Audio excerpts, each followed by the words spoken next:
What's going on, guys? Welcome into episode 56 of the Scope, and yeah, we're kicking it off great with some technical difficulties. So that's real nice.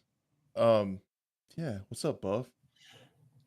Not much. Technical difficulties are Yeah, my favorite thing. So yeah. Just gonna let you guys know we have a surprise guest. BlueTheRobot's gonna join us to talk about all the news and stuff right now, but we're having trouble with our webcams right now. I need to reset the room, and I had already started the countdown and stuff, so we had to go live and everything. So it's going great. We're gonna be right back and try to handle these things, and we'll hopefully be right back. Yeah, Blue. So what I'm gonna do is I'm gonna restart the room and have you rejoin it. But yeah, it's great to have everyone here. Really sorry. We should be right back in just a couple minutes.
Hey guys, we're back. We're going to try it again. Apparently, where Blue is at, they are having Spectrum outages, so his internet is chalked. And we thought it was on our end because it usually is, because our production team is actually garbage.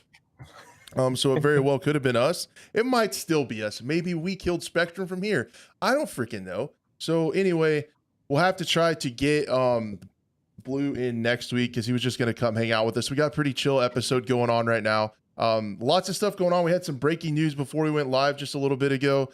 Some other stuff. Not a ton of crazy stuff happening, but there's enough stuff going on that I think it'll be fun to hang out with you guys and talk about. Buff, how are you, man? What's going on?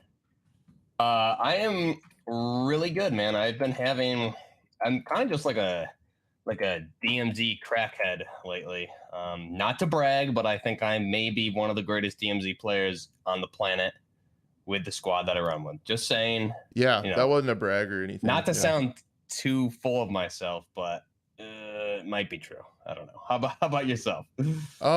Yeah, I'm not very good at any video games apparently. I had some family time this weekend. The in-laws came and visited and everything. And dude, I am like having a hard time focusing on anything because I am like literally anytime now I'm going to have a child. So yeah, that's awesome. Yeah, I'm in that mode. So it's really scary. What's the due date again? The due date's February 14th. So okay, so like now. Yeah, the due date is anytime. It's now. Yeah. So awesome. Yeah. So if I just abruptly leave this chair and I'm gone and Buff's sitting here wondering what's going on, that's probably what happened. So just so you know. Awesome. You know. But yeah, man. I was away from video games for a while, and then last night I streamed S&D, Search and Destroy on Twitch. It got absolutely destroyed, man. It felt like I hadn't ever played before. The skill-based matchmaking was like I'd never left. Like I had never left. And it's frustrating, and we're gonna talk a little bit about skill-based matchmaking is gonna come up later in the show, but man, it is so frustrating, and I can 100% prove that it is really active in this game because with my NetDuma router, I can see where the servers are and I can see where I can connect. So the idea behind it is I can draw a geo filter around the closest server, so I always get really good ping. But it takes forever to get a match there, and if I just let it run, it puts us in really far away servers, and there's like no reason for it other than skill-based matchmaking. That's really weird. I'm curious. I know we'll get into it, so I won't. I just want to say I'm curious what that looks like for you with DMZ, because I'm pretty positive there's zero SBMM in DMZ because it's just such a different style of gameplay. So yeah. I'm curious when next time you play, check that out and see. I'm curious how that works. Might have to check it out. That would be an interesting test to do. But yeah, guys, thank you all so much for being here. Really, really, really appreciate it. Drop a like on the stream if you like it. Thumbs down it if you hate the production team. I would thumbs down it. It's just terrible. But yeah, like it if you guys want to.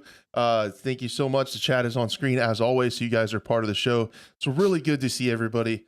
Again, like I had a terrible Monday, but knowing that we were going to go live and you guys were going to show up and hang out with us, it made the day go a lot easier. We got some pretty fun stuff to talk about, I think. I'm pumped. We got a good topic list here for sure. We do. And I'm always worried every week, and then something happens and stuff happens, and eventually there's stuff to talk about. So yeah, here we are. The first thing, let's just get right into it. Stuff will come up as we go along. You tagged me in this before we went live. The Activision had their earnings call, and it appears that COD 2023, I'm confused. So I guess we can just look at it really quick. If the production team could figure it out, would be wow. It would be so cool. Here's the one tweet. Across the Call of Duty franchise, we'll read this for the podcast listener. Across the Call of Duty franchise, our teams are working to amplify the success of the fourth quarter with 2023 plans, including even more engaging live services across platforms and the next full annual premium release in the Blockbuster series. So the thing that sticks out to everybody there in the know is the next full annual premium release. What do you think of that? I'm curious because I was looking at some of the tweets with Charlie Intel and Tom Henderson, and they're saying it's from what I'm hearing here, it's being developed by Sledgehammer. But Allegedly. allegedly, but we've heard everything saying that it's going to be almost like an expansion of Modern Warfare 2 prior to this. This doesn't specify. So what is it? I'm curious if this is actually like it sounds like with what I'm seeing with some of the tweets. I don't know if Tom Henderson and Charlie Intel are like joking back and forth, but what we originally heard was it was going to be an expansion of sorts to Modern Warfare Roman numeral 2. So I'm thinking this is going to be almost like a Modern Warfare 3 or a Modern Warfare 2 Part 2 is what I'm seeing with some of the Tom Henderson tweets. So I think that's what this is going to be, but it's going to be more fleshed out. Maybe they're going to be adding more stuff to it. I don't know, but I don't think it's going to be a full scale Call of Duty title like we've seen annually, unless Sledgehammer's had something in the works or they pulled out an old project that was closer to done and are working on refining it. I don't know. So I'm eager to hear more about it, but I'm still on the side of it's Modern Warfare 2 Part 2. And this tweet from Charlie Intel kind of summarizes why everyone's a little bit confused, and myself included. I think it makes it like really vague. Yeah, they're talking about last year when Jason Schreier of Bloomberg reported that this false title would be an expansion to Modern Warfare Roman numeral 2. And we've heard that from quite a few different sources. We've also heard that they're going to bring back all the remastered maps from the original Modern Warfare 2, but this one's going to be from Sledgehammer. But what's weird is Activision keeps calling this fall's release a full annual premium release, so that makes you think like a new game. Right. But all the inside sources are quite the opposite. And then they did another article on Insider Gaming and basically just kind of reiterating what we're talking about. I get an ad for diapers. That's going to be me soon. Woohoo! That is they're monitoring you dude. very closely. Yeah, they're all about it. But yeah, the confusion as to what exactly a premium title entails has arisen because of past Activision earnings calls have named premium titles as the $70 games, where a year 2 DLC. I feel like they would call it something different. That's what I think too, because it's like a premium title means it'll have a different title. When you think title, you think a game, like a new game is the new title. It's kind of an interchangeable word. That's why I'm so confused. As to what's going on here. And I also am curious. It sounds to me like it's Modern Warfare 2 Part 2.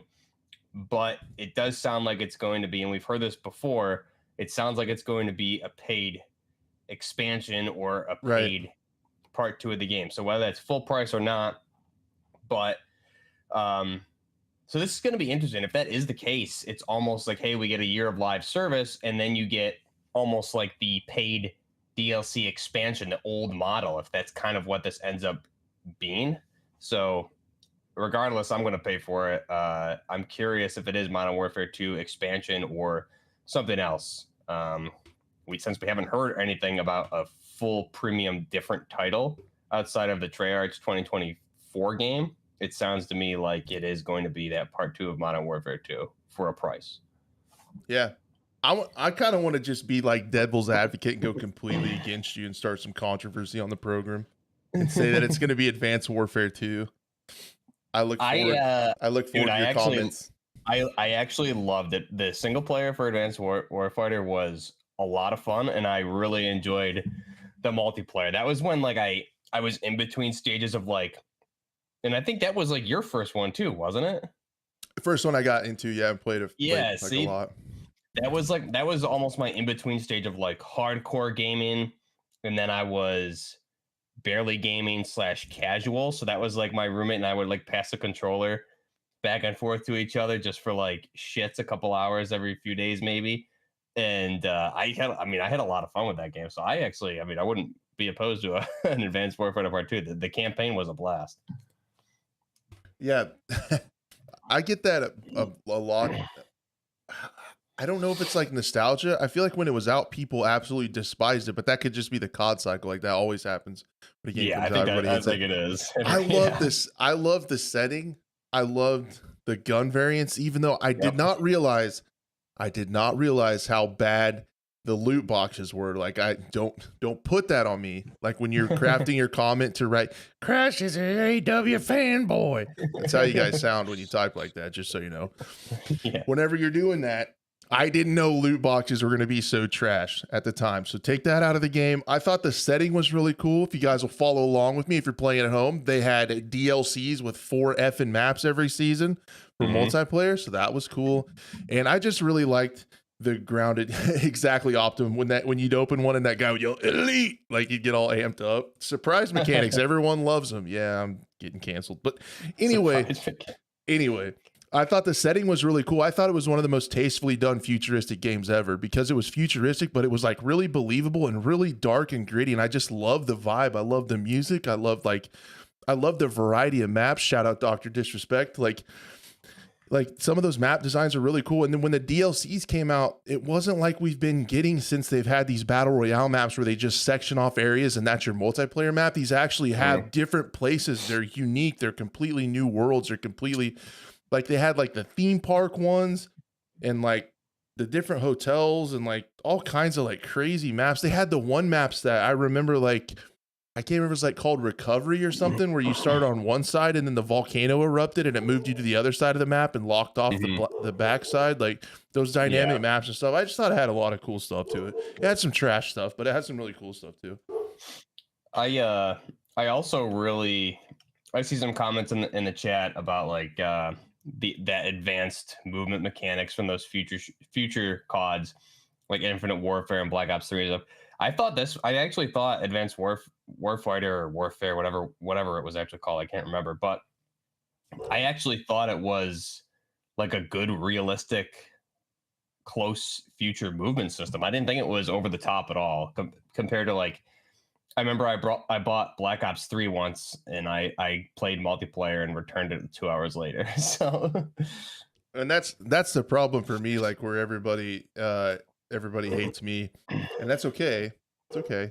Because I started with like playing COD with advanced movement. So I started with that and then went to Black Ops 3 and I was pretty good on it. Infinite Warfare, I didn't like it for some reason. The campaign was lit in Infinite Warfare. But the I don't know why I didn't like the multiplayer. I didn't really like it. I didn't like how they did the variants and it didn't have near as many maps. I might be a frame slut, but I think I'm also kind of a map slut. Like it turns out, like, yeah, I just need more maps, man. Like always want more maps. I never have enough maps. Come on. And to be honest, I never even noticed the surprise mechanic system in that game because I was just so casually playing, so I wasn't even like paying attention to any of that. So couldn't even comment on that aspect of it. I didn't realize it was so bad until like later on.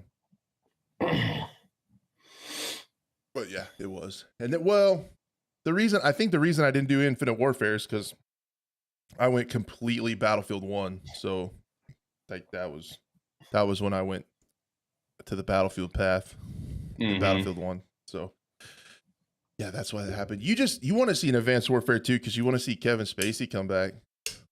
You can't say that. He's a bad guy. He's a bad guy. We're gonna get canceled. His character was pretty sick. I'm just saying. Yeah, but he's a bad guy, so we can't even talk about it. We're gonna get banned eventually. It's gonna happen. I just hope we have fun until then. Thanks everyone for being here. Appreciate you. All right.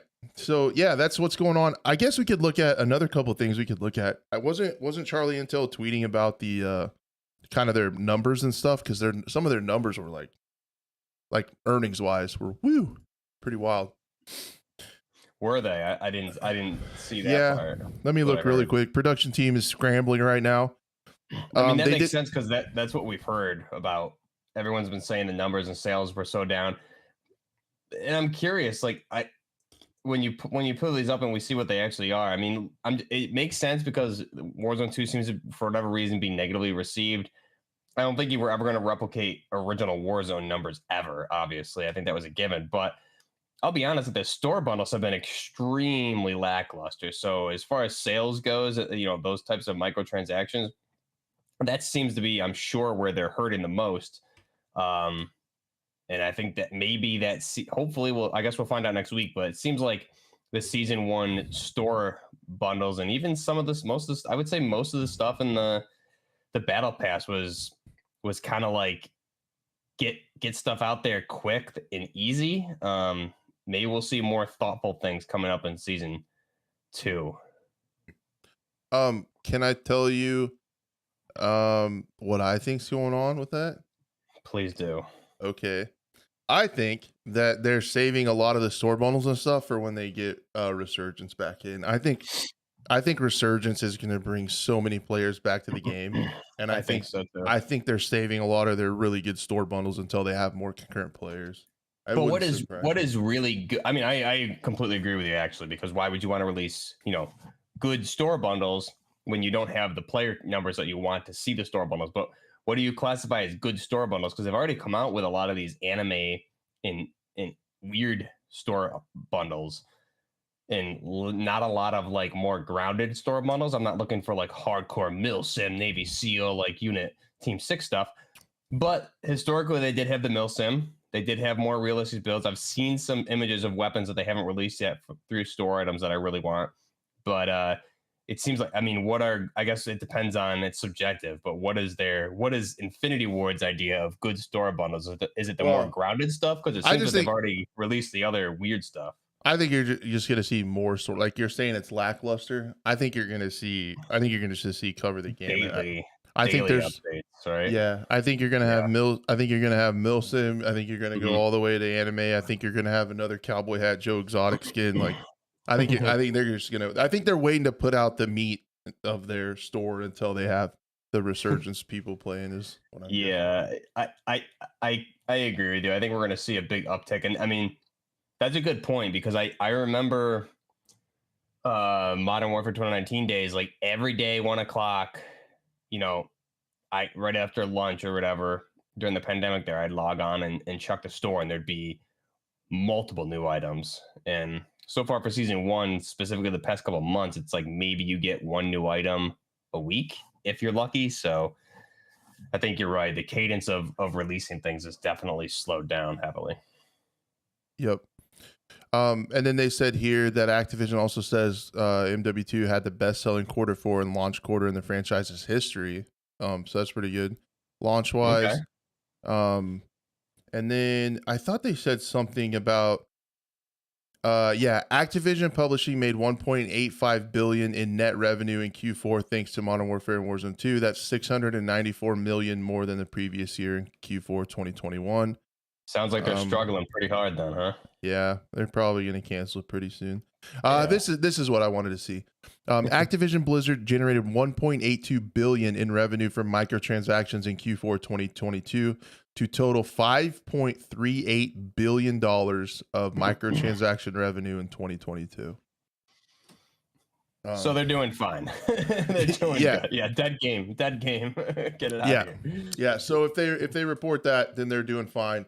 Again, Yeah. I think their concurrent player numbers are likely fairly low for what they're used to and what they expect. But I mean, I really think they know what they're doing, and you're going to see season 2 and the resurgence, and you're going to have DMZ on the new map. I think it's gonna be up from here. I think, but and I'm just gonna be over here being like one of the only people bitching about no multiplayer maps. Yeah, I think you're 100% right though. So that season launches, what is it? Next season 2 is next Wednesday. God, it can't be here soon enough. Yeah, I'm curious. I can't wait to see what I need some Milsim stuff. I'm telling you, I am chomping at the bit for some tactical stuff to roll in DMZ with like an Alpha Sigma Giga Chad. Just saying.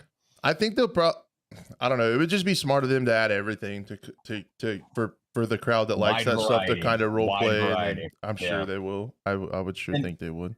And I think that's when they do the best, right? You release, and that's what they were doing. They were releasing things pretty much every day or every other day. You were getting Milsim stuff in the battle pass. You were getting, your anime, your meta growl bundles. You had it all. So I think that'll be good. Hopefully that's the plan they're running with here. I think you're right though. I think you're going to see a lot of players come back with Resurgence and the new map, which is going to be awesome. Yep. I do agree. So yeah, at the end of the day, I guess to put a bow on this story, I think we're up in the air on what they're going to do in 2023. Either way, it's going to be different than what we're used to. But Yeah. I just kind of feel like maybe it'll be a different title. Um, the way they did it, it leaves flexibility. So you don't think so you're saying you don't think it'll be part two of Modern Warfare 2? You think it'll be something completely separate? It just seems it seems like they'd make more money with a new title. I just don't But they know. I said just this don't was know what it would be because didn't Sledgehammer just did Vanguard, didn't they? So what the heck are they turning around in 2 years? And I guess they could. I mean, they could. Let's not. It's not like some of these studios aren't used to the quick turnarounds. yeah. But I'm just I can't even think what it would be, right? Because I don't know. Man, I I don't don't know. like Yeah, no the more idea. I have no idea.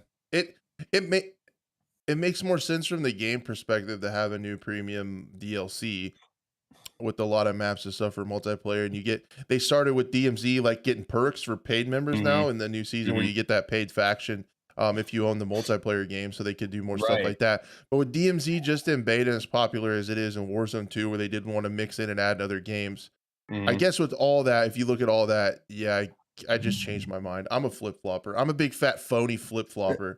I kind of I think, convinced you. I convinced yeah, you. yeah, you did. You turned me.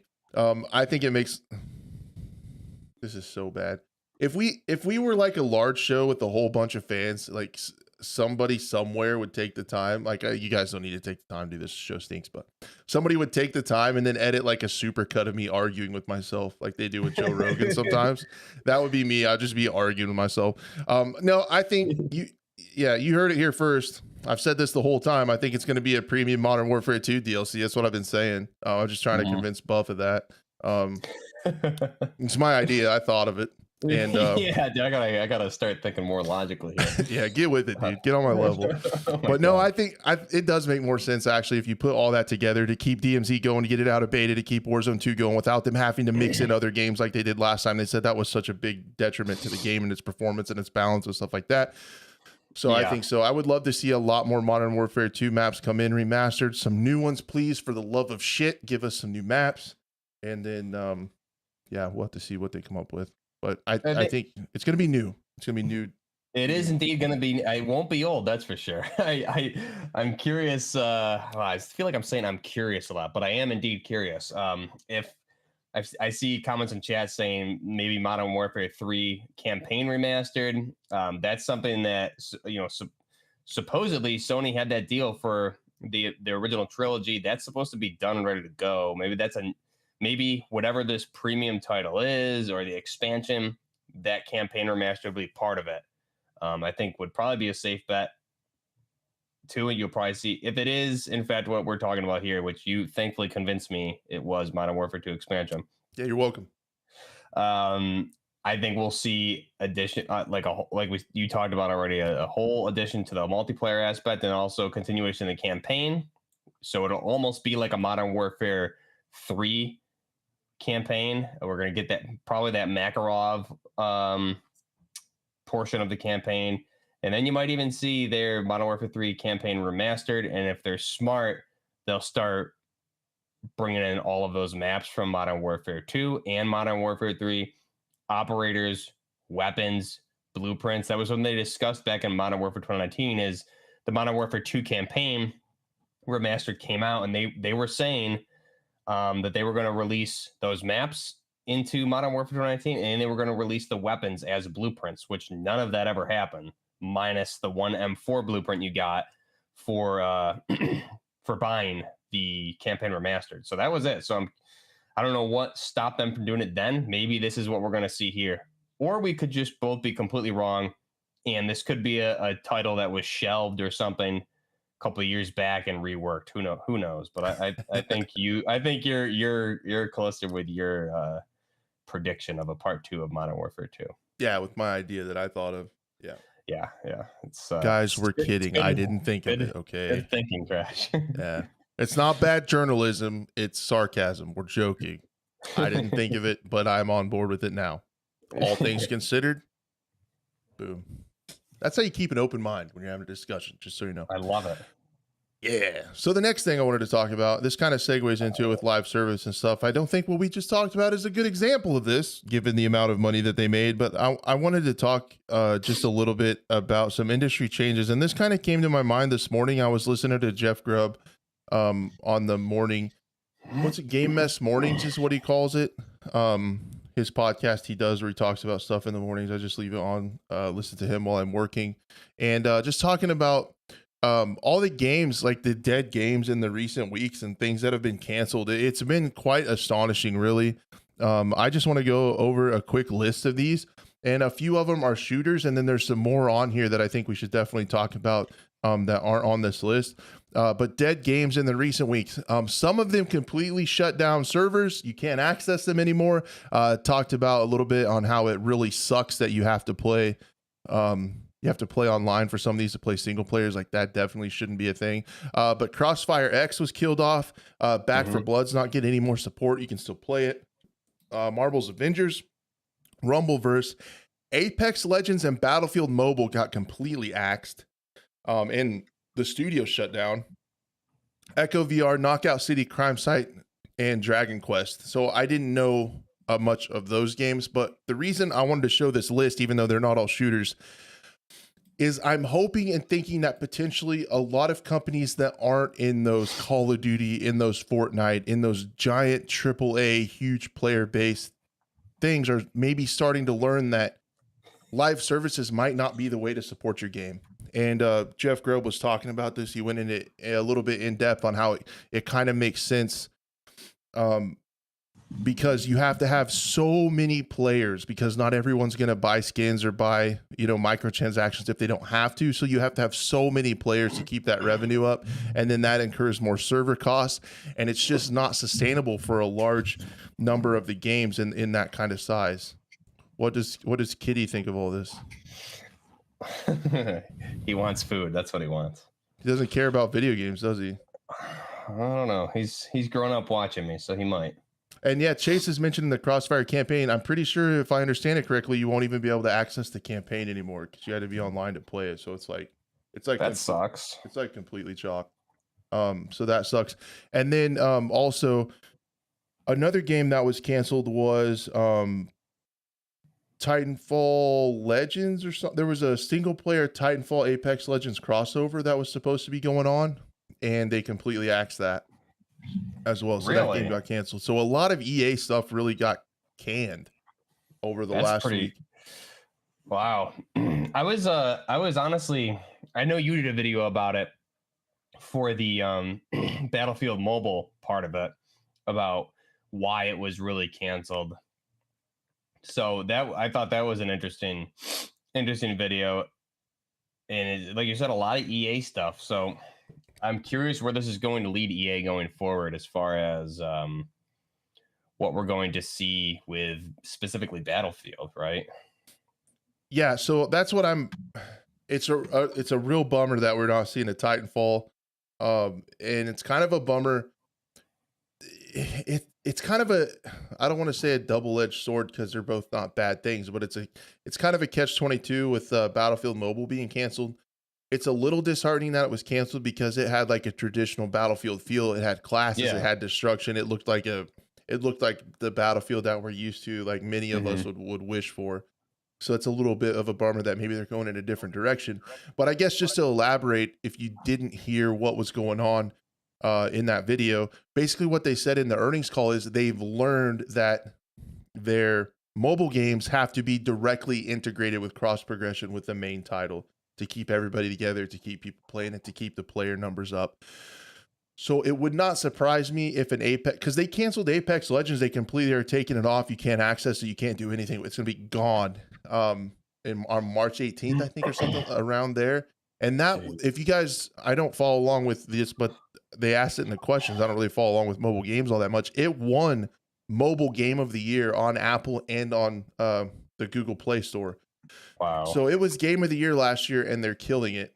So what they said is they've learned that the game has to be like the same cross progression and potentially cross play with the main title, kind of like Fortnite does, and with Warzone Mobile is going to have cross progression. So they said when the Warzone Mobile comes out, you're going to be able to like progress on your battle pass and your XP level and everything from the mobile version, and that'll carry over to the main game. So EA is saying future mobile games, they want them to be able to do that.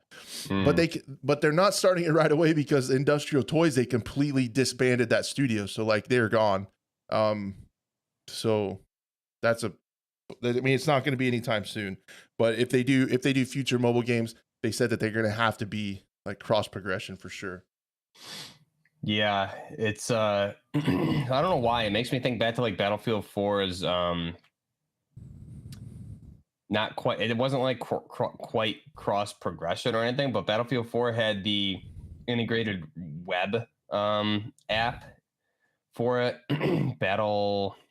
Someone in chat can say it. Battlelog, yeah, which I loved that. And what you could do is on your mobile devices log in as a commander, and you would get XP and stuff for that. Log in as a commander and do all that. So it was almost like the cross progression before cross progression in some ways, which was pretty cool. So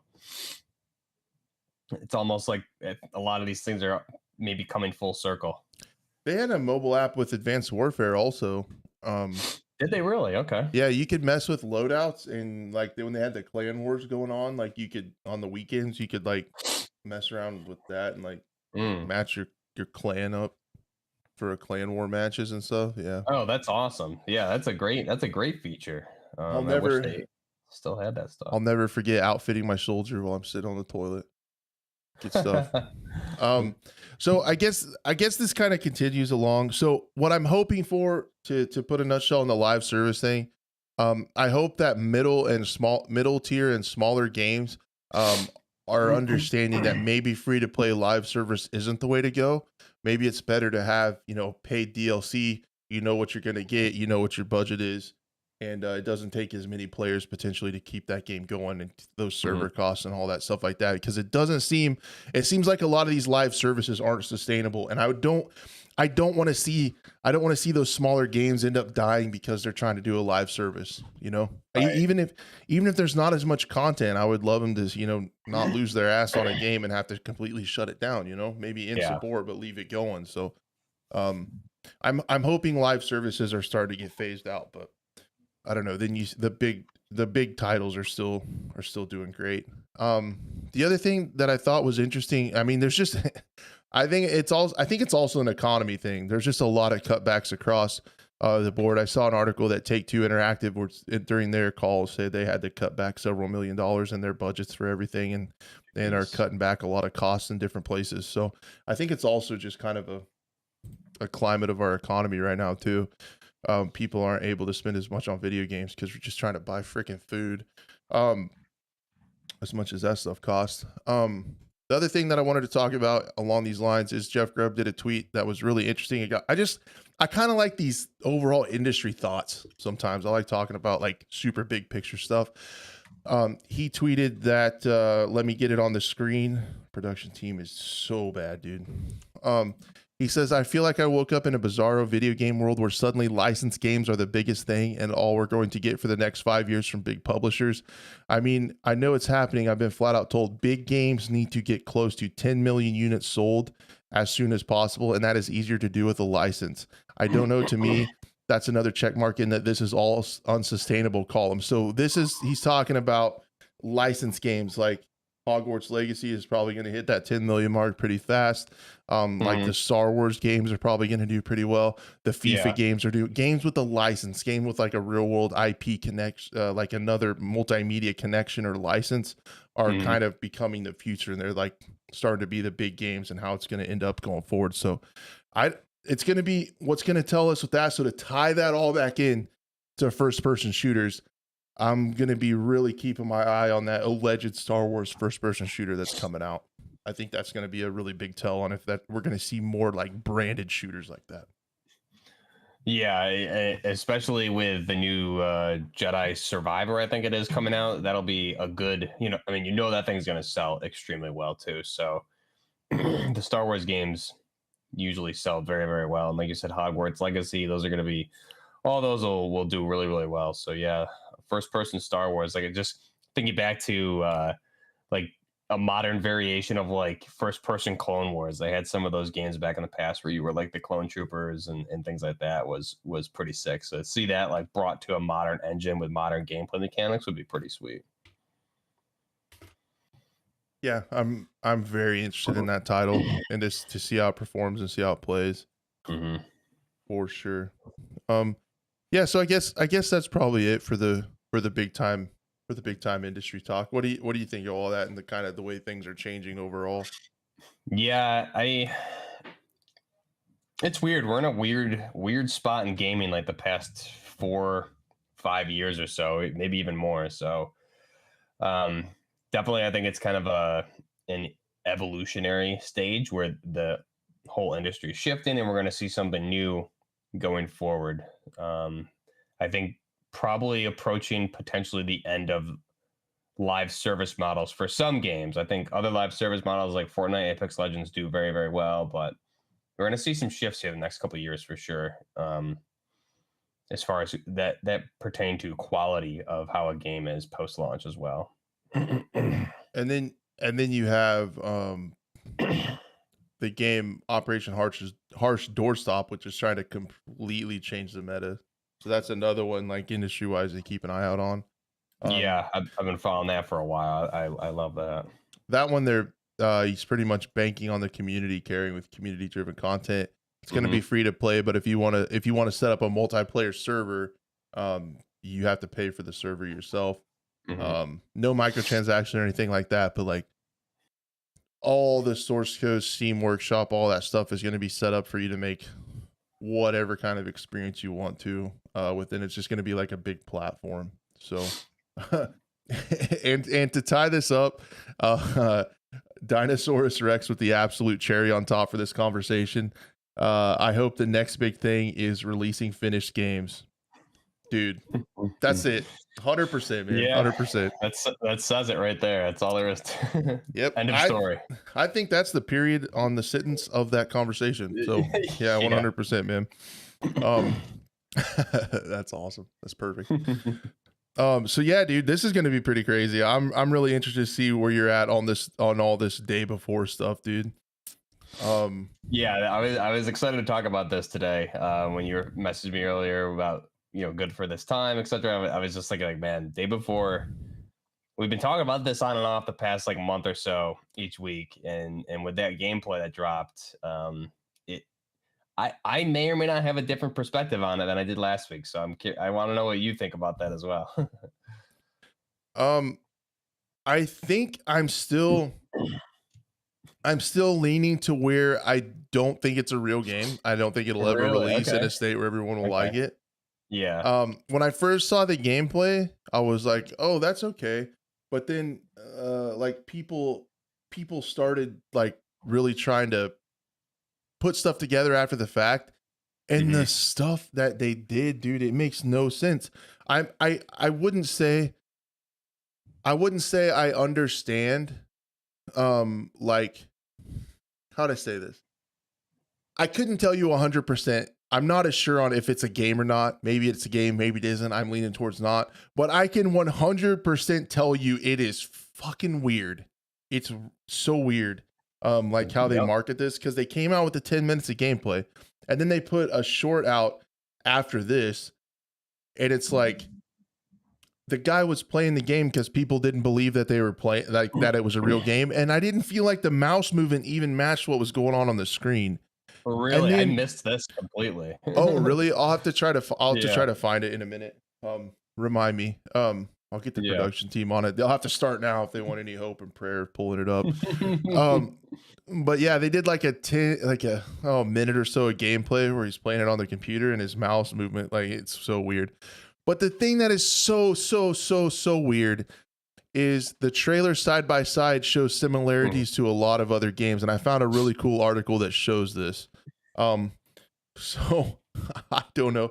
Sorry, podcast listeners, you just have to take our word for it. Like, it's so weird. So this is an overlay with a frame from the trailer and a frame from Black Ops Cold War Zombies reveal, and it's like you can do a before and after. So this is day before. This is a Zombies trailer. It's like It's like the same exact thing. So this is Zombies trailer. This is Day Before. I'm really curious, like who remembers, like, oh, I remember this exact shot from That's this. what I'm saying. Because Like, holy crap. when I first saw it, I was like, okay, like they still didn't show like unscripted gameplay. It's already kind of what we've seen. Like no HUD walking around shooting a couple zombies. We'd already kind of seen that. I wanted to hear, like a lot of people, I wanted to hear like how the game was going to work, how many people would be on a server, what's the point of it, what the crafting's like, do you have a base, how is it going to be an MMO, you know, like how is it going to work? And it was still kind of the same. It looked pretty scripted from what we've seen. It's just, this is all just so bizarre. Like if you think the game's real or not, everyone has to agree that this is just so weird. So then this is another shot with the zombie reveal trailer. This is a zombie trailer. And then this is the Day Before trailer. So just really similar lighting, really similar shot. So that one, zombies, Day Before. Zombies, Day Before. Okay. Yeah, the right side is Day Before, the left side is zombies. So this is the Day Before. Yeah. This is zombies. So it's another shot through like the floor grate or whatever. The other one that I thought was so funny was the snow runner. So the top is the Day Before, and the bottom is Snow Runner key art, the driving video game. Oh, that's a little weird for sure. It's weird. Crazy. Why would they recreate this? Like what? Yeah. What's the point? Yeah. And then this is a Day Before and Cause Zombies comparison again. And then this is a comparison with the shot in The Division. So, and I noticed that with the stuff in The Division, like they had some of the same lights and stuff, like the string lights in the New York streets and stuff like that. And then here's another one. Then they copied, or I don't know, man. And then it's like, this is from Day Before. This is Last of Us Part 1 launch trailer. So it's got the pipes on the side, holding the handgun on the left side. It's just so similar. Two zombies. Yeah, that is weird. It's they're definitely like looking at references for sure to build different things off of. So yeah, I don't get it, man. I don't understand why they would do it, or what. The only way in my head I can imagine that they got there was that someone took some shots from trailers from different things as a concept and then said, here, this is the concept, make it with our game engine. And they just completely the intern took it and just completely copied it. And they're like, and so that's what they were showing. So like, especially like what we're hearing with the developers, like kind of like not really being paid. It's like, here's a gift card. So, I mean, there's definitely a lot of questions here. It's really tough to say if it's real or not. That's definitely suspicious. We've seen stuff like that before, but I think if you're looking at things for reference, I think you're completely right. Maybe they just like copied it too much. They like different shots and they copied it almost too much. But as far as like, when I saw the gameplay, my initial reaction was, okay, there's no HUD. Why is there no HUD? This is really weird. And then as soon as they're starting to shoot, the HUD comes up. When you walk by cars, HUD icons appear to like open the doors and things like that. So I don't really, I don't really know what to think at this point. I don't know if it's real, if it's not real. I thought the gameplay definitely they were playing something, that's for sure. So whether or not they developed that portion just for that 10 minutes of gameplay, I don't know, but okay, so this is the stuff that he's playing, huh? Yeah, this is because this is for them, to try to once and for all prove that it's a real game. So you can see it moving around. Towards the end, when he moves around and does the slip, well, then even this, like even the logo is like an exact replica of The Last of Us. Like it has The Last of Us with the half face of the girl. And right. It's just so weird, man. I don't think it's a real game. I think they're using it to promote other things. The other thing that's weird, you'd think if they were going like full out scam mode, they would take pre-orders and they would maybe they're not doing that for a reason, because they know it's not going to actually ever release. So the thing that they've done is they've promoted some of their third-party software. Continent is one of them. They've put different product placements. They did a spot with IBM ThinkPads in their one weird video. And so like they're doing other things, they're getting promotions and stuff like that.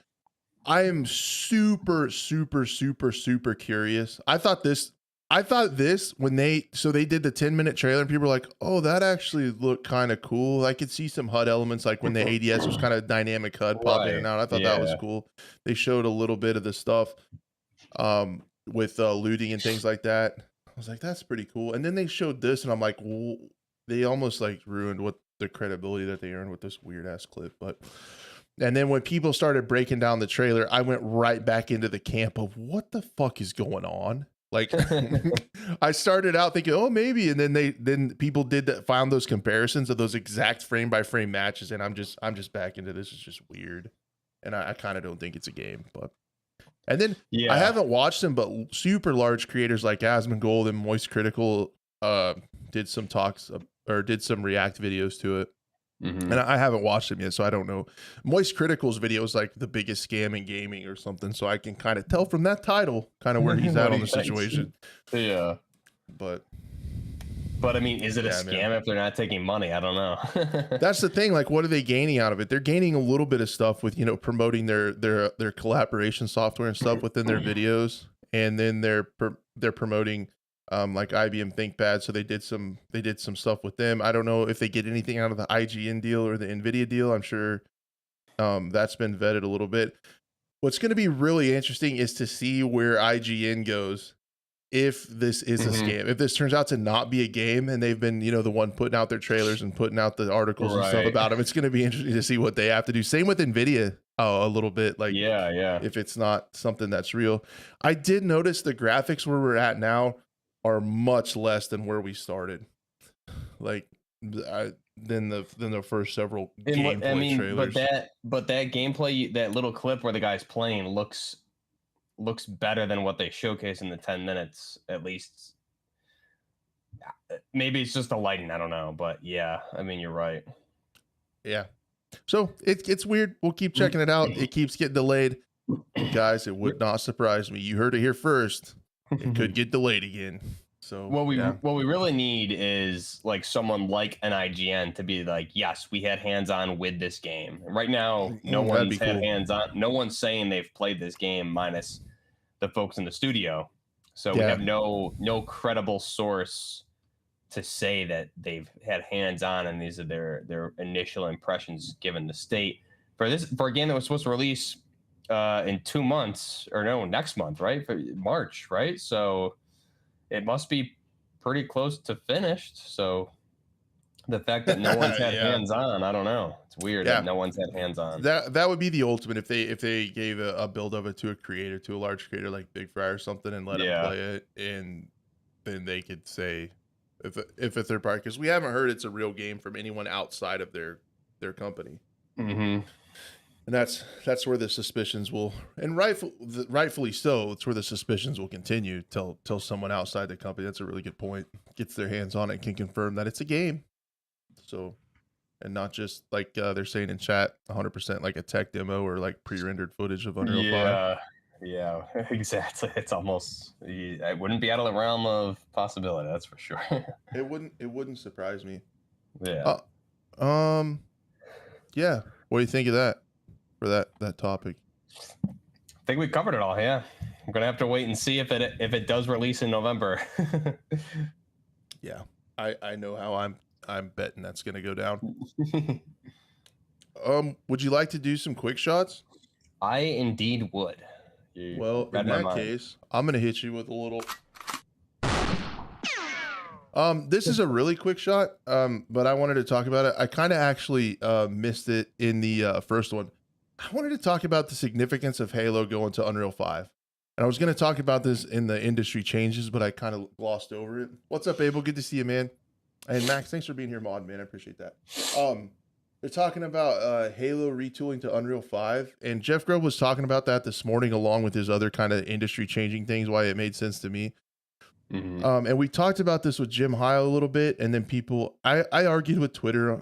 I argued with some people on Twitter a little bit. I wish some more AAA studios would do this, and I hope it works out for Halo. The reason being is we talked about how they wouldn't have to do so many engine things, and the stuff that Jeff Grubb said added more to that conversation. He said, I think Jim might have said this. He said it would be really, yeah, Strike. And so if you guys don't know, I should, that's bad journalism. I'm terrible at this. Halo, starting with Project Tatanka, which is presumably, allegedly their battle royale, is going to be on Unreal 5. They're switching everything over to that. Now, what's the current engine for Infinite though? It's a custom one, Slipspace. It's the Slipspace engine. Okay. Yeah, and they spent a whole bunch of time making that, and that's potentially part of the reasons that Halo 5 was so delayed and why there's such a lack of content. So starting with Project Tatanka, they're going to start everything on Unreal 5. And what he was saying, how do I want to put this? Yeah, so he said that two things. It opens up how many people you can hire, right? Right. Because who knows that custom engine that they made? The engineers that made it, right? They don't teach. Yeah. They don't teach Slipspace in college. They don't teach Frostbite in college. They don't teach the Call of Duty engine in college. They teach Unreal. What is that engine code based off of, right? You need to train new employees. First, you need employees to come in that, yes, I have experience on this, and this. Okay, that's almost similar, or that's kind of where we build our base code from. We'll train you on this. But you're right. Unreal Engine 5 is much more accessible, and you can get people, you or me, anybody in chat could be like an expert in their own time at Unreal Engine 5. So much easier to find developers. Yeah, because that's what they're taught in school, right? You're taught like Unreal, you're taught Unity, you're taught like you're taught that kind of stuff, rather than these proprietary things. So instead of having to get people on board with that to hire new people and learn an entirely new thing, they can hit the ground running. Also, during the development of your game, you don't have to focus on engine stuff as much. The other companies, Epic Games, that's their job. That's not your job to keep the engine running and more working. So I'm really hoping it works out for Halo, and it's kind of an example of being able to turn a game around and they can focus on that. And the metaphors that Jeff Grubb made this morning hit so hard with me. He said, when you write a new song, you don't build your own guitar first. Like, you get a nice guitar and play with it. That's a really good analogy. And then he said, when you make a new film, when you make a new movie, you don't build a camera from scratch. You get a nice camera and you get going. So like that kind of that really resonated with me this morning, and I wrote it down in my Boomer book so I didn't forget it. And I wanted to talk about that. I meant to talk about it earlier, but I snuck it in here. Whatever. We're all over the place today. That's really good. So that's awesome news, actually. And then my next question to follow up with that is, when is Project Tatanka, if that's what I think you said it was called, when is that projected to be released? I have no idea. Okay. It's probably like hasn't even, or is just starting or hasn't started yet. So I'm curious. This is going to be, depending on when this releases, will be a telling point, I think. When we talked about the industry shifts earlier, industry changes, releasing finished games. This could be a good thing going forward for potentially Battlefield getting off of the Frostbite engine. I think I was looking at some Unreal Engine 5 tech demos showcases last year that just looked, mind-blowing. It was the best graphics I've ever seen in my life. So the engine is capable of a lot. And if it's easier, source more developers, have more experienced developers already coming in who are familiar with the Unreal Engine base, it's going to be a lot easier to develop games and turn games around, develop better content, mechanics. There's a lot of benefits that come out of this. I think potentially shifting away from these proprietary engines is a good idea, at least judging on what we've seen the past, I'd say 10 years, honestly. I think especially with Halo Infinite and Battlefield 2042 as prime examples, those games suffered immensely with delays in content because of their engines. So that's I would very much like some good UE5 FPS games in the future. Yeah, and a lot of people say, maybe it won't you feel the needs of the game. I would think it would, like even with Destruction with Battlefield 5. or excuse me, Oh, with Battlefield 2042. yeah. We're gonna talk right now pretty much about the finals. Hmm. Amazing destruction, and that game's on UE5. So we're gonna see Yep. Embark Studios.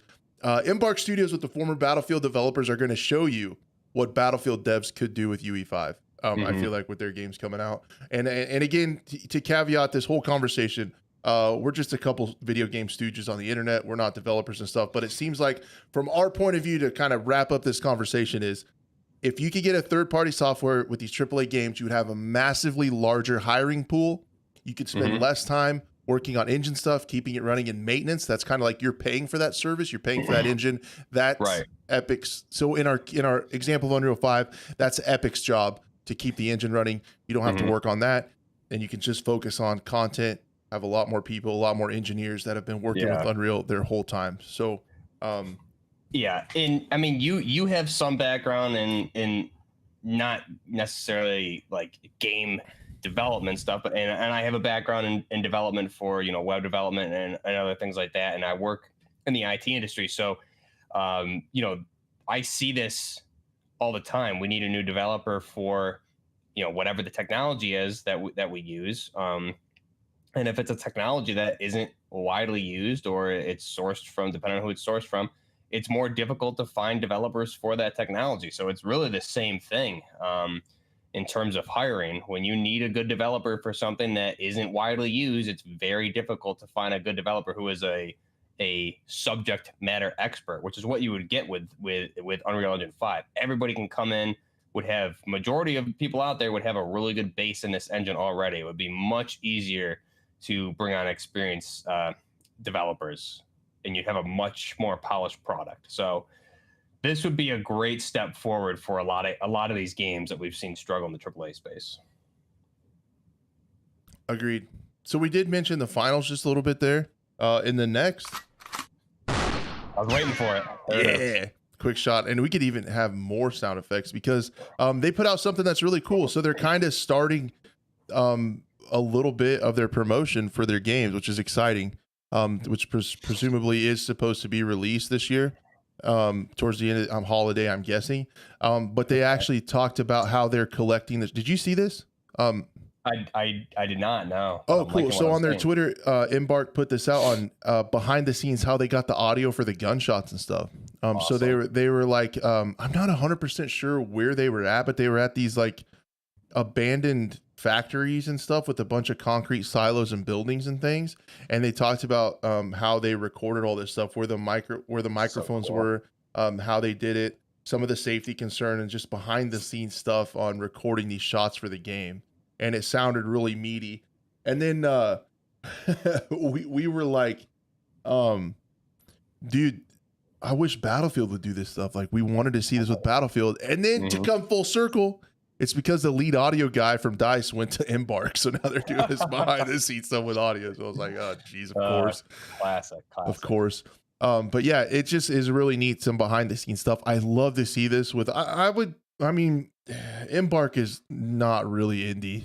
They do have Nexon as a publisher, as a parent company or whatever. They're They're like like double. two and a half A almost Yeah. two and a half. They're They're like basically AAA, but we can't quite call them that yet. they're like they're like two uppercase A's and then a lowercase A. So like two Yeah, there you yeah. go. There you go. Yeah. Striking, this is for the finals. For the finals that Embark Studios is working on. And it's just a behind the scenes stuff. I hope they get more in depth with some of the other stuff, the character modeling and things like that. But although this is a lot, this game, the behind the scenes video is a lot grittier and darker than the actual game is. So if you're like a Milsim fan, this probably won't be the game for you because it's incredibly bright, colorful, and a little bit cartoony. But you can't take away the fact that it's pretty technically astounding of what they've been Mhm. able to do. As someone who did play the alpha, the destruction in it is part of the game. Like it is a pillar of the design of the game. The destruction Yeah. is crazy, and the audio was really really good in the game. So it's cool to see. And they call this episode 1 behind the scenes, so that kind of leads one to believe that there should be some more behind the scenes stuff with the finals. And I do believe this game is slated to release this year, so I would assume holiday window is when the finals will be coming out. And it's funny that this is all, a lot of these guys are ex-Dice, because this is what Battlefield used to do, is stuff like this. We used to see stuff like this with Halo back in the day also. So all the it's funny that, all the guys from those studios are going over to here and producing what, doing what gaming should be doing for marketing, and all this developing and everything like that. I think it's also worth noting that a lot of the X-Dice developers that are here, I don't know if it's fact by now, but I think we can assume, left because they wanted to make their own game, not necessarily Battlefield. But when you're in a development position, you're kind of directed what games you're making, what you're doing. Here, it seems like a group of these guys all got together and put a couple ideas on the board, and that's what they're developing. So, passion projects is Yep, good. Should be I good would stuff. guess, like, I don't want to say this is all alleged and coming from me exclusively and does not reflect Embark Studios, but I feel like it would be pretty safe to say they didn't want to be under EA anymore. Yeah, Just gonna go out on a limb. I don't think it's a very allegedly. dangerous limb, but that's a limb I'm Yeah, going out on, I think. yeah. Probably Safe assumption. Yep. Cool. So the next thing I want to talk about, pick from the list, I guess we'll continue with quick shots right along the same lines as Battlefield. I just wanted to touch on it really quick because they did have 3.2, which really changed stuff. I played a couple games with it. It did improve the game immensely, in my opinion. Still lacking in a lot of areas that we've talked about, but it makes the game much more readable. Kind of what you're coming up against in enemies and stuff when you see certain ones as you start to learn what classes the specialists are in. And it does feel a lot more Battlefield like. But yeah, still missing a lot of stuff, but it's definitely feeling better. So I mean, if you paid for it, you might as well try it again. It's kind of how I looked at it. It's not going to cost you anything to try it again. Right. And it's still rough. My overall thoughts on it, I super appreciate them adding to the game and working on it, trying to get it back where it was. I would just love to see if the game would have released more like this, and we could actually be working on content instead of trying to fix the game. We would have actually seen a lot more content rather than just game fixes. Yeah. Awesome. So I don't really have a ton to say other than that. Yeah, I mean, I heard the same things. I know some people in the communities played it. I know this Justin played it, gave me some impressions that he had. He thought it was a lot better. Also, that's kind of the general consensus, is that it plays a lot better, which just goes, back to the I think the age old question is, why didn't they have classes at start? It's just really weird that they went with the specialist option. Now they're trying to, like we talked about last week, is shoehorn the specialist features into the classes, which from all accounts, it plays way better, especially what you're saying. So that's good. But so that just goes to more evidence that that class system needs to be there in the next game. And also, as far as upcoming content, I know Tempora released something on his Twitter, I think the other day, yesterday or 2 days ago, with one of the upcoming weapons that he was able to data mine, that he shared with me a couple weeks back, the RPL-20, that Russian.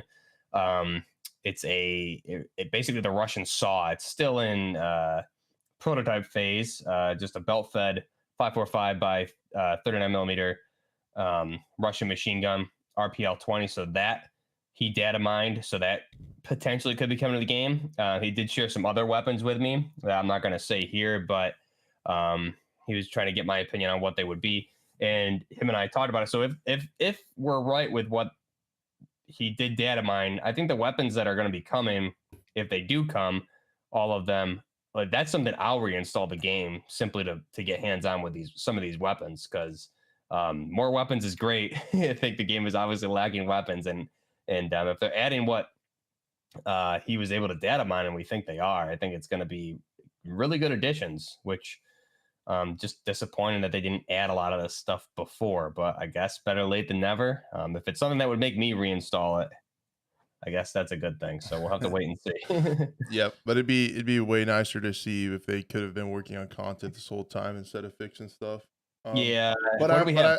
I 3 think machine guns, right? It's like, come on. Yeah. I think it speaks. It gives us a little bit of hope for the future that they're understanding the importance of these features. Yeah, so hopefully the next game will have it. Yep. Knock on wood, I guess, right? Yep. Pretty much. Yeah, they've surprised us with their poor decisions before. The next thing I wanted to talk about was Apex Legends is getting a TDM mode. So that's going to be really crazy. They seem to be getting rid of Titanfall, and everything is going under the Apex Legends bundle or umbrella. I meant to Mm. say. So I don't have much other to say. Than I don't have much more information than that. But I thought that was of note on a first-person shooter program to talk about That Apex Legends getting a TDM mode. Yeah, and I also just want to mention there with Apex, I did see it today. I forgot to mention too. It seems like they are going to be rotating a 3-map rotation, 1 map per Yeah, week. I think is what it was. yeah, I So saw that I too. think a lot of people were comparing that, like, what, how great would that be for Warzone if you had, OG Verdansk, the blackout map, and then um, Al Mazrah on like a weekly rotation would be pretty sweet, or something like that. So if Apex is doing it, I mean, Apex has just been killing it for since it came out. So It, again, just looking at what these games are doing and seeing who follows suit. I'm gonna be an asshole.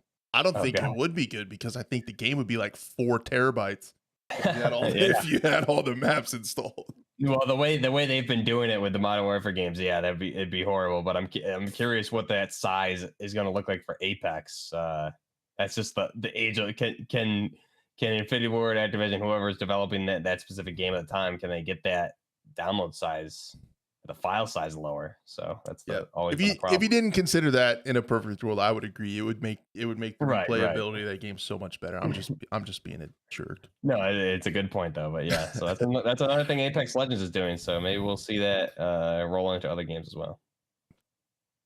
Agreed. Guys, ready for another quick shot? This one's kind of almost breaking news. There's a lot of stuff going on with Steam Next right now. There's some demos and things going on, and Boundary went live. So I don't know. Some of you guys have been following this. We talked about Ooh, it yeah. maybe briefly. I actually just played a match before we went live. Really? Yeah. It's Good or crazy. bad? I'm not good or bad. I'm not. Can't I tell with don't your voice. know. I don't know, man. It was so different. It was so different. I need to give it a little bit more of a chance to see how it plays. It was weird. One of the things they have to fix is voice chat is incredibly loud and you can't mute people in your Oh lobby. god. Oh So god. that's gonna have to get fixed ASAP. But it does have VoIP, which Battlefield didn't have at launch. So that's That's a pretty big, cool. big plus. But it's weird, man. Like you get, I don't know if my boomer brain can handle it because you get like flipped around and there's like no up, so like you don't have your bearings. So like I just noticed like if you're like pie in a corner or something, like trying to see who's around, and then it's like, oh, they're clear. Like if you think about like a lot of shooters, you're all kind of on the same plane. Like there's some verticality, Right. there's some verticality and stuff here and there, but yeah, dude, it's like it's mind bending, I would say, to play it like right now. So but yeah, you have like a little you have a grappling hook that recharges that you can stick on stuff and pull you. And then you have a little joystick with like little thrusters on your suit so you can kind of flip and move around. And then I had some kind of AK style weapon. I literally just played like one game. It weirded me out. And then we had to go live. It looks so cool though. I'm not It's gonna weird, lie. Like man. I remember seeing gameplay like a couple of years back, or however long ago it was. But yeah, it looks awesome. So I kind of want to try it now. But yeah, you guys can straight up try it right now. So it's on Steam. There's a playable demo on Steam. Epic. Oh, there's the AK that you were using right there. That's sick. Yep. Kalashnikov even works in space. Gotta love it. The graphics don't look as good as they do in this trailer. I will also warn you of that too. Bummer. But yeah, definitely try it out. I was getting like locked on, and there's some weird stuff. I mean, it's some futuristic weapons that I don't totally understand, and having a game that I don't completely have a grasp on within the first 5 minutes is probably a good thing.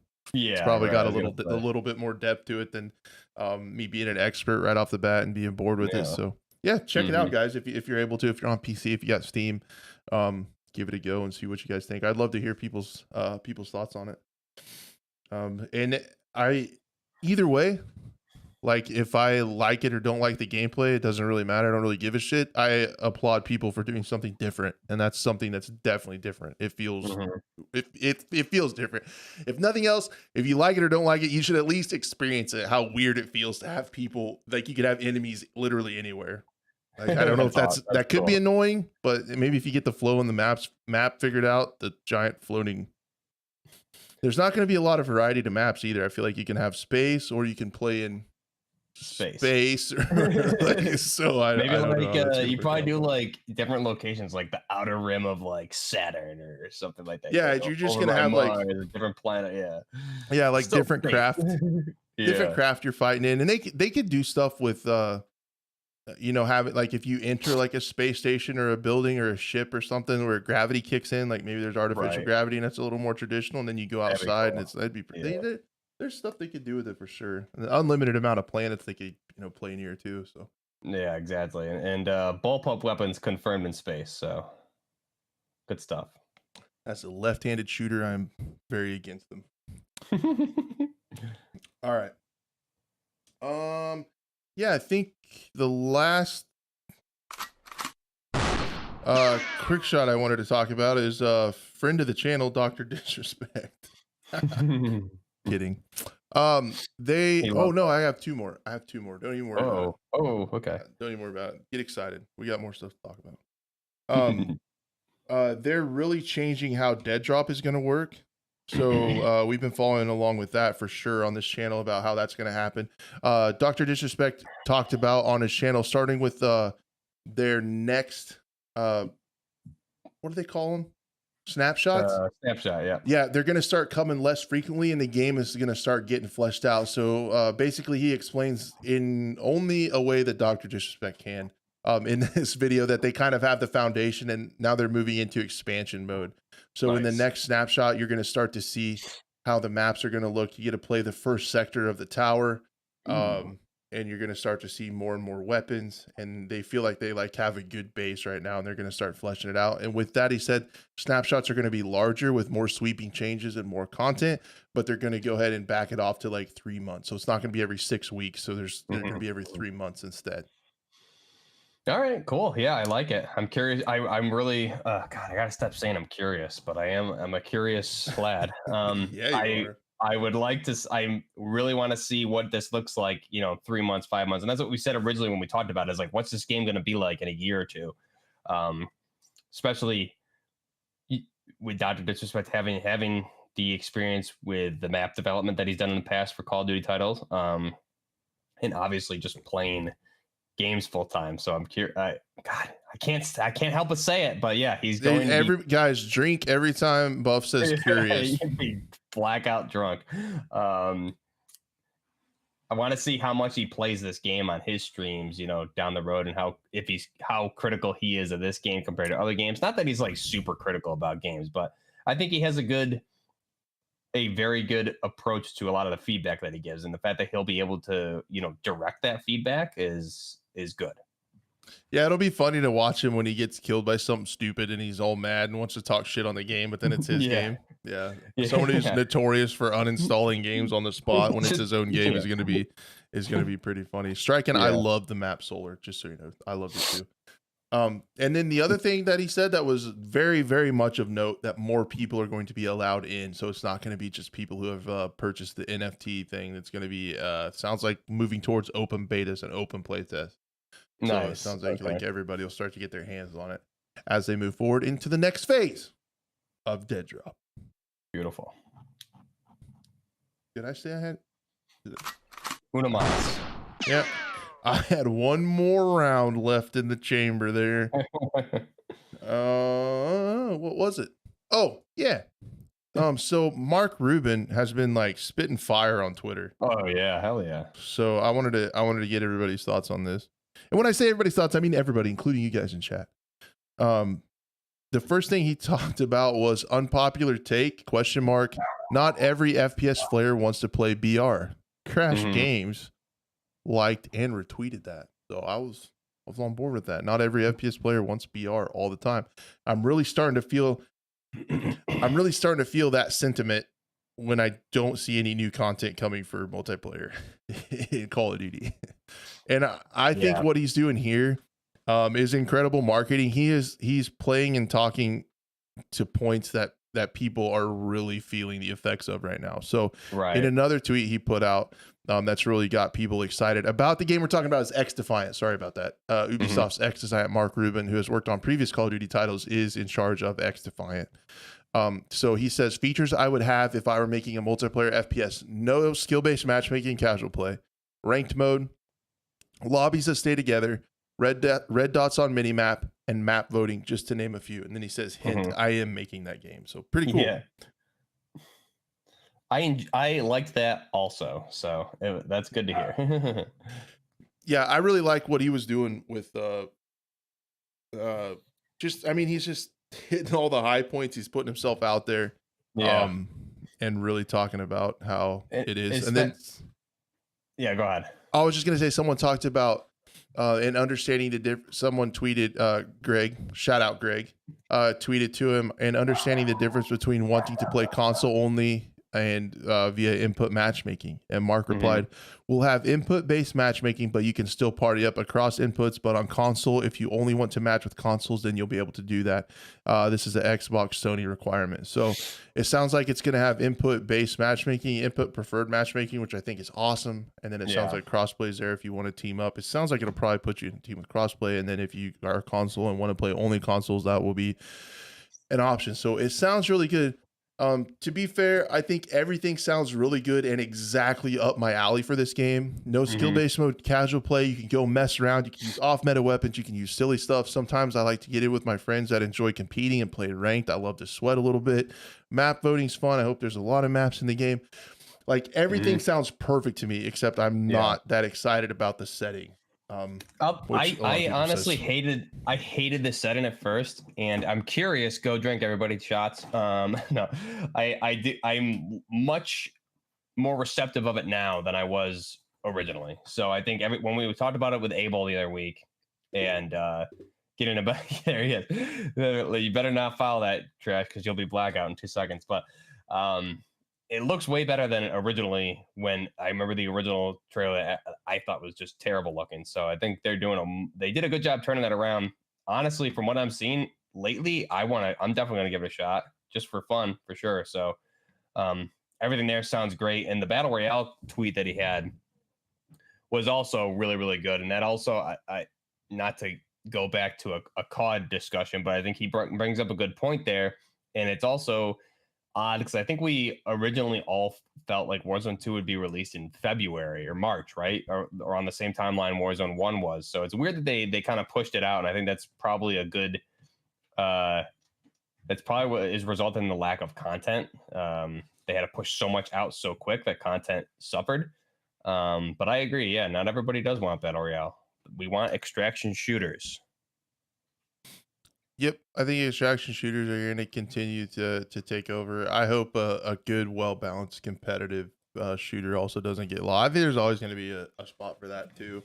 Um, so really, all we need is a really nice, big, giant battlefield to chill on in the off time. That's what Man, that would be great. it'll I be. look forward to that in 2027. Yeah, me too. Unless I hope.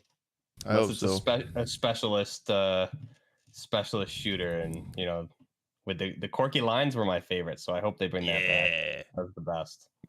yeah. But it really seems like he's saying all the right things, and I hope they Yeah. can I hope they can follow through. Yeah. Again, it's not my ideal setting, but if it has all that stuff, it plays well in quite a few maps and runs Hmm. well. I can get around it to have fun with my friends. I feel like. Yeah, it also kind of goes back to the topic of industry changes, right? I mean, is this kind of a return to the old? Yeah, like a reset, kind of like It back seems to like it. how they used to play. It Yeah. does, and that's why it's going to be cool to see how it plays out, like how it performs on the market. If if it's nostalgia making us think this is good, or if it's actually going to play well, you know what I mean? Like Right, it right. could be like pandering to the nostalgia that we get in and play it. We're like, whoa, Ooh, this this is is a horrible. yeah. Yeah. So that's what's going to be cool to see how it plays out and how it performs. Dinosaurus Rex Don't has say me it. cracking up. Angel does it again. Just Don't classic. say it, man. God, I love it. I something. I feel something when I hear that. I don't So think it's bad. love. Who approved it? Who approved those lines? I want to know. Talk to me. I want to talk to you. Yeah, good God. So yeah, if you guys have any questions, I think we have just a little bit of time for that if you're down, Buff. Yeah, If you guys absolutely. have any questions, not sure if there'll be any. Um If not, while you guys are thinking about those, while you guys are typing them in, just appreciate you so much for being here. If you guys do want to support the program, keep your money. Be a friend, tell a friend is what we say around here. Just share with people, let people know, so we can have some more folks come hang out with us on Mondays and talk about shooting video games, because we'd love to have some more folks in here chatting it up. Then we can get more guests, then we can make more better programs, and then we can maybe get a production team that's not terrible one day. Be sweet. And PJ in chat saying, haven't played DMZ till 2 days ago. Boy, oh boy, haven't had fun like that. Yeah, in a long time. Haven't slept in 2 days either. There you go, man. DMZ is a really good change. I'm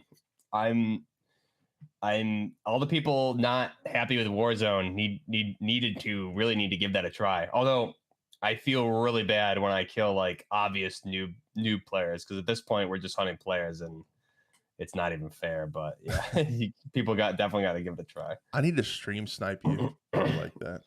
You can try, but I'm just saying I'm pretty good. All right. Michael says, have you seen the new patch info on Siege Crash Extended Barrel about to break the game? No, I was thinking about playing Siege tonight, actually. And I haven't seen the latest patches, but I do have Siege on the radar, because we are having the big, what's it called? Six Invitational. Like the big world championship of Siege is getting ready to start in the next week or so, and then they're going to talk about year 8 and what they're going to do. Oh, okay. They're going to announce Rainbow Six Siege 2. No, it'd be wild if they did that. Just keep going.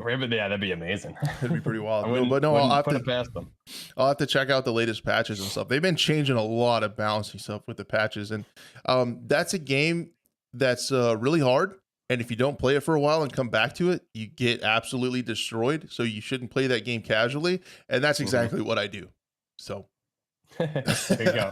I play it like a few times a month and get destroyed. And then every time I'm playing it, I'm like, man, I wish I had time or my youth so I could be good at this game. It'd be so cool to be good at this game. And then I don't play it again. And then I come back and get destroyed. And then it's just like it's a whole vicious cycle. But I had so much fun playing it, but leading up to before Modern Warfare 2019 came out, I was looking for like a new game, so I picked that up, and they were having like a sale, so I was in like the protected early lobbies and stuff, and I was just having so much fun. I loved that game. And I went back like a year or two later, and I was like, how do I put up barricades? Like, what am I doing? What am I doing? There's a lot to it, man.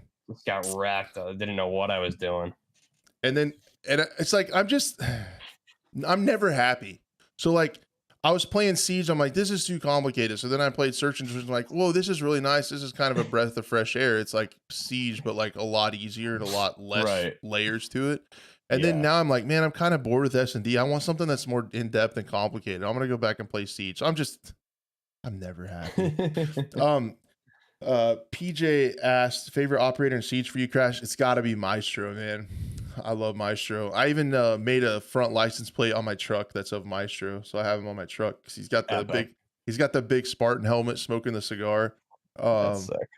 Yeah, I really like his gadget. It's like if you put those evil eyes in really good spots, you can really mess with people and deny plants. He's got nerfed quite a bit, and then that Alda LMG with like the 84 rounds or whatever. Yeah, I got plenty of ammo. So I really like Maestro a lot on defense. Attack, I don't know. It depends. I'm pretty fluid with who I play, like depending on what the team needs, but I'm not sure. It's a tough one. Probably I like to be toxic with Jackal. Sniff those toes. I like smelling feet. Tracking people. It's in the game, Buff. I don't really like doing that. He tracks people. Okay. Sure. I'm a fuse guy myself. Those drill charges, man. Those drill charges. So you probably haven't played. I didn't say V-Pix. You said V-Pix. Okay. Okay, Crash. So you probably haven't played since the fuse charges can go through reinforced walls. No, I did not play after they did that. That's awesome. That was always a thing. Like they had to go through the soft walls. Yeah. So even if it's reinforced, at first it cuts a little thermite-like hole, and then it puts the hockey pucks of death through the hole. Dude, those things are so fun to use. that was like my first operator because I just got like the year one edition or whatever, and I just would be like upside down outside of the building and just like drill charge, and then I'd like flip around and come through the window and just like AK-12 everyone to death. It was a blast. Good Yeah, I time. might play that tonight. That it's such a great game. What Striken says about it being toxic is true, but they've really tried to help. They've added player rep, so you have a reputation now. If you get Mm. reported a bunch for being toxic, you'll lose rep, and then you start to get match made with other buttholes. So it's like if you team kill and get reported for that all the time, and they added a lot of stuff to help with griefing. The friendly fire thing is a deal. They also took away, which is a big source of griefing. Friendly fire is turned off during the prep phase. Oh, nice. So a lot of times what would happen, you know, if you're playing smoke and you're shotgunning out a rotate hole and somebody runs in front of you and you accidentally kill them, and then their buddy kills you and everybody's mad and it's a whole thing. They took that out.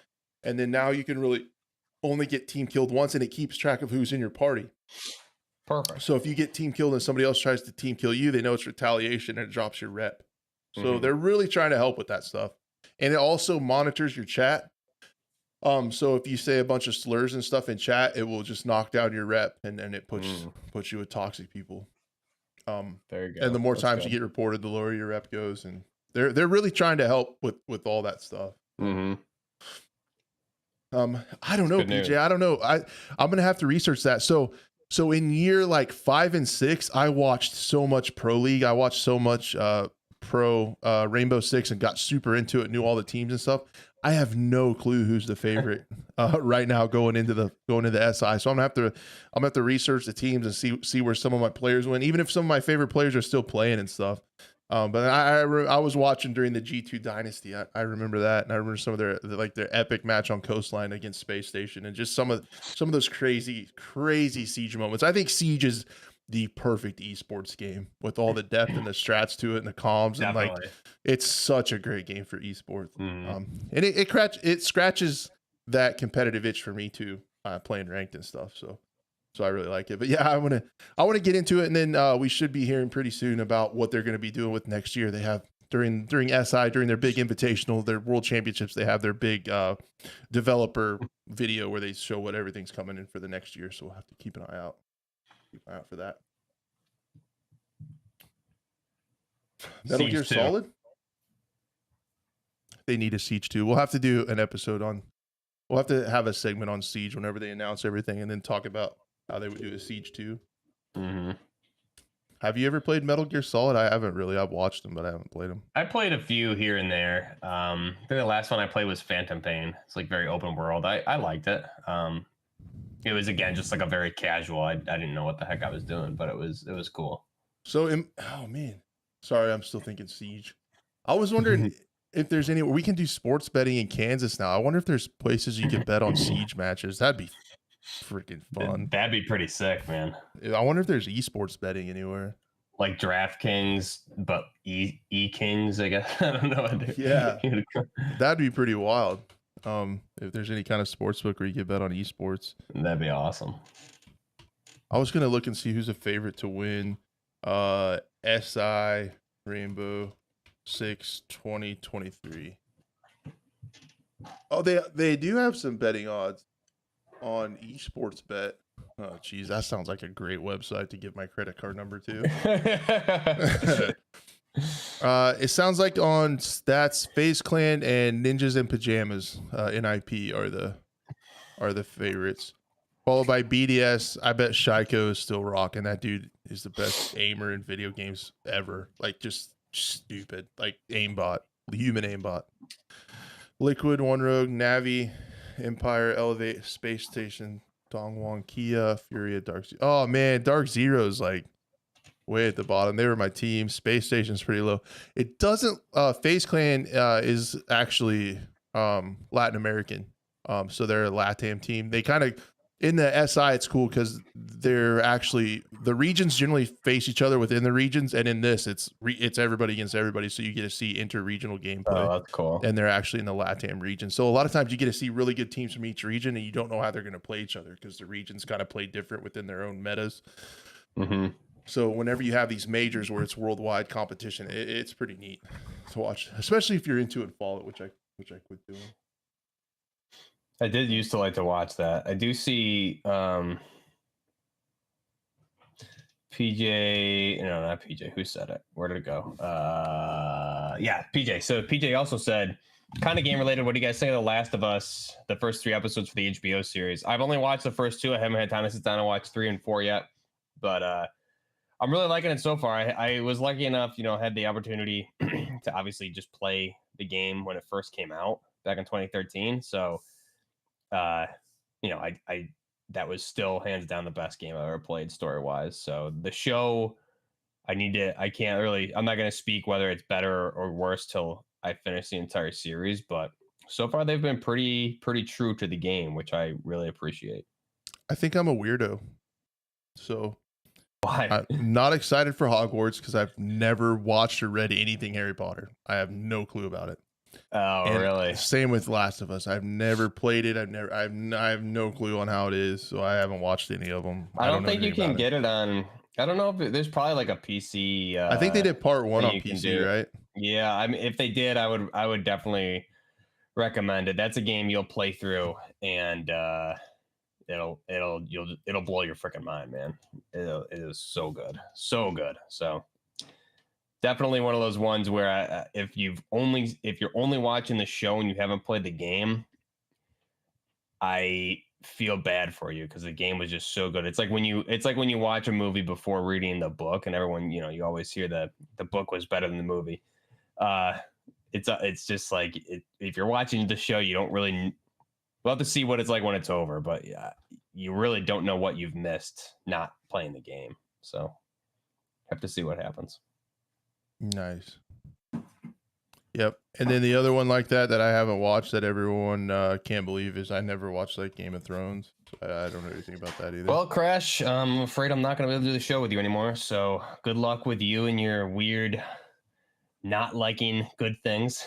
All right, I'll just go play Rainbow and sniff toes. It's fine. It's fine. I don't care. If that's how it's gonna be, I'll do it. GameSpot's. You're not kidding. You're serious. I just want to ask you both if you watched GameSpot's loadout series of videos. I have not. I don't even know what that is. Do you?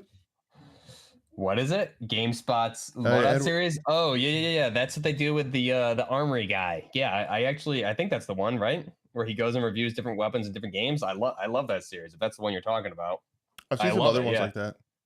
He goes through like different games. So I mean, depending on what the game is, I usually watch it. I really like the stuff he does for like Arma, Tarkov, obviously, Battlefield. COD, I don't necessarily like watch because that's like literally what my whole content is. So I don't need to like rewatch somebody doing exactly what I do. But I do watch some of them here and there just to get his take on weapons that I've already covered and things like that. I like it. I think especially for Arma, there's like some good, cool weapons in Arma 3 that I really liked seeing him cover. So that's really cool. Man, I know nobody asked how much chicken and rice is one eat for 4 arms like that. Well, we should ask Crash because Crash is over there killing bears out in the wilderness with bare hands. So no bears. I did almost step on one this year when I was deer hunting though. Oh God, he ran away. You could have taken. Yeah, he was scared, man. He ran away. I'm glad he was scared because I was scared too. I think we were equal scared level when we saw each other. Yeah, when's your contest coming up? Either doing April or June, and then definitely November. So we'll see. We're getting there. Crazy, but you guys will know when I'm really close because my face will be all sunken in and I'll look like I'm almost dead. But that's it's fine. We can fix that in post. There you go. Production team's on it. Yeah. Dinosaur's Rest. Can you read his question? He had a good question. He had a really good question. It might open a can of worms, but do you guys think more tactical games like Ground Branch, Ready or Not, will start to catch more and more momentum, or start to? Sorry, guys, my contacts are like all blurred. Influence bigger budget games. If so, which big games do you think would fit? Yeah, I would say yes for sure. Dinosaurus Rex, like Ground Branch, Ready or Not. There's some other ones in there that I'm forgetting. There's a handful of these smaller games that all go hand in hand, that are tactical first-person shooters that are kind of in the same release window. I think that it goes back to like industry change. I think these indie titles are doing a lot of things that a lot of people want. The only downside is the majority of them are only available on PC, and you get a console crowd, which is the majority of gamers are on consoles that are missing out on these titles, which would console players are eager for those types like Ground Branch, Ready or Not, all those games. We want to play those. I mean, I'm lucky enough to have a PC and I play some of these games here and there. But yeah, the accessibility of consoles you can't beat. So I would really like to see these start coming out. Can they influence other games? They should. It's just whether or not the AAA market's going to pay attention, which they should be paying attention. I think like one example is Call of Duty with DMZ and the Tarkov similarities. Obviously, they paid attention to what Tarkov has been doing, wanted to do their own take on it. And I think they've done a really good job of that. So that's I think one example of influence. But as far as going back to like what else can it influence? I think going back to editing your character model, things like that would also be really cool. There's a lot of things in there. I would really like to see it. You can take elements and put it in like anything, Call of Duty, Battlefield, whatever, or just release those games on consoles, and you'll see big sales numbers. So I'm a huge pessimist when it comes to those games. So, I mean, do you want to hear my asshole take? yeah, I do actually. I feel like people think they want those games, but they don't. But the bottom line is, if you do want them, and there is an audience for them, you should, if you're interested in those, you should work your way up to trying to save up and build a PC. I think most of them are gonna stay on PC. The weird thing about those types of games I don't understand is people get excited as shit about them, but they don't play them. Like if you look at a lot of YouTube channels that cover tactical games, they get hundreds of thousands of views every video, and then you go look up the game on Steam charts, and there's 500 people playing it. And I think that goes to the accessibility. Maybe it's the console viewers, yeah, I think majority of those viewers don't have PCs to play games, and especially if you're like new to PC gaming, like when somebody says build your own PC, that's a daunting. Right. I mean, I have a IT tech background. I have a tech background and everything, and when I didn't build my PC. I had to like learn what I needed and stuff like that. And I found like a good pre-built one, but I still, given my background, it's different from like PC components for gaming. So I wouldn't trust myself to build my own PC. I'd have to tap someone on the shoulder who's better at like the gaming building of it to do. I'll build you one. I built this beast right here. It's running this program. There you go. That's why it only crashes twice a month. Yeah, but I do think, if you look at any Tarkov video or anything, you see like, when's this game coming to console? That's like always what I see. And I think Insurgency Sandstorm's a really good example of bringing a good PC title over to consoles and it being pretty successful. So yeah, I'm not saying that isn't true. I'm definitely not arguing that point, but I think AAA studios are going to be very not even AAA studios, but studios that have enough of a budget and a team to bring a game to console, which just has more issues. Like it's harder. It doesn't necessarily have more issues. It's harder. Like they have to get a dev kit. Everything has to pass a certain way. It's got to play different. It's got to meet certain specs and standards to play. And whenever you do that, it's just harder. It takes more budget. It takes more people to get a game from PC to console. It's much easier to develop for them is all I'm saying. And it's probably always going to be that way, because I think those companies, other than New World Interactive with Insurgency, are going to be very hesitant to bring a hardcore game, because I think that is a niche community. And I don't think it's ever going to be. To try it. It would be cool if someone would do it. Yeah. Tarkov console would be wild. Yeah, it'd be pretty cool. It would melt everybody's console, but I think it would sell very well, but how would it play is another. Yeah, but I'm not saying that, dude. I totally get. I had to save up for a really long time to get my first PC. It's expensive. I'm not going down the PC versus console thing at all. I see consoles are awesome. You plug them in, you turn them on, you play video games. Like I built my PC and I enjoy that stuff, and I've upgraded it, and that's really fun to me, but it's come with problems like driver problems, components not working. Like there's a lot more to it. It would be nice sometimes just to plug the son of a bitch in and play video games. It works. So like I'm not saying they both have their plus sides, but I'm just saying as from a developer standpoint with these independent studios, a lot of them don't have the means to get a game to console. So if Mhm. you are a tactical first person shooter purist, if you love that, it's going to be worth it for you to try to work and save up and to get a PC. And honestly, like the lower end PCs now, and like the middle range PCs, like a lot of people are running games just fine on. It's almost cheaper to get pre-builts at this point. The way parts and stuff are. My folks were just looking at getting a computer for their business, and I was helping them find one, and I was going to build them one. And honestly, for what they needed, I couldn't build one for as cheap as you can find it, like some stores like Mhm. Costco and stuff like that. So Right. Yeah, exactly. Yeah, I got mine off. I got mine through Best Buy. It was, but I bought it strictly for streaming. And it still plays most things decently. So yep, I'm hoping, and that's why we're rooting for games like Tarkov, right? To be successful and see those games, because I feel like AAA studios and larger studios aren't going to make that push until they see it Mhm. work. Right. It's kind of like how it was with battle royales, right? Like they saw Mhm. PUBG and then everybody had to do it. So if Tarkov continues to Yeah. do really well and people can widely adapt these tactical mechanics and get into them, which I'm all for, I enjoy them very much. Like I enjoy playing Siege. You could argue the tacticalness of that. Mhm. I enjoy Tarkov. I like playing a wide variety of shooters. That's why I really enjoy this podcast, because we're able to talk about all kinds of different ones. So I really enjoy that. And Ready or Not is super super cool. But it's just not something that I can play forever. Right. Yeah, I hear that. So, and I think that's why there's a lot of trepidation there from larger studios to bring stuff like that to console. But if Tarkov continues to keep doing it, somebody's gonna try. I feel like, and Exactly. that was originally your question, like to see Yeah. the success of those games, and I think it is a possibility for one or two of them to break through. But right now, I don't Yeah. know what it would be, and I'm a little I think pessimistic on it. Tarkov and DMZ is currently like the only or the best example, I guess. But well, yeah, I agree. I think we'll see it come through in other areas too.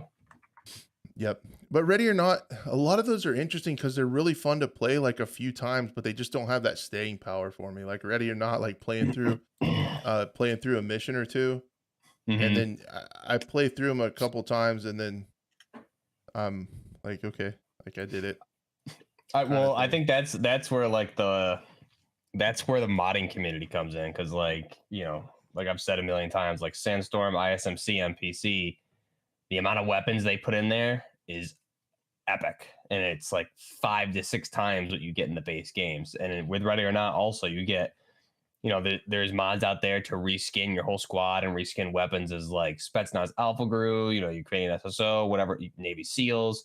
And that's, I think, where you get the replay value. So that's what I love about it. I think that's another thing, like these other, like to your question, AAA studios or whoever can take like, okay, well, what's the modding community doing for this game? And what's the interest in that? And like, oh, that's a cool thing. Maybe we could do something like that. So there's a lot of things to pull from. But I think that's my favorite part about those games, is to see the modding community come up with these awesome, intricate, like really cool things that they put in the game. So that's just not, unfortunately, not something you're really going to get on console anytime soon, but definitely something that could be adapted. Yep, agreed. All right, guys, is that a show? I think so. Cool, man. Well, that It's a was good one. fun. Sorry, we'll have to see if we can get Blue on next week to hang out and talk about video Uh, games. RIP his internet, I guess. Yeah. Shout out Spectrum, get it together. Um, They always do it. sounds like it. I hear that name tossed around in not a favorable fashion quite a bit, I feel like. But That's who I have. I mean, they've actually been like pretty good for me historically, but yeah, like sometimes there's some crazy outages at just like the worst times. It's, yeah. All right. Well, we'll see. Keep us posted, because again, I am going to have a child any day now. So we'll see if that affects any of the shows. We try to have a live stream show. from the hospital, Yeah, or we'll what try. are we? I don't know. You did it that one time from the hotel. It was pretty sweet. I did. I I did. don't know. I don't know how we pull that off, but so yeah, we'll have to see. But anyway, guys, we'll keep you updated. I still don't see us having to cancel an episode. We might have to move it a day or two, one way or the other, depending on how that goes down. So I really want to continue to try to at least get one episode a week. moving forward, I'm not ready to give up yet. Still enjoy making these, and enjoy hanging out with you all. So, guys, thank you so much. We'll keep our eye on the pulse of first-person shooter news throughout the week and see what we have to talk about next Monday. And I really hope to see you guys there. Thanks for hanging out, everyone. Bye.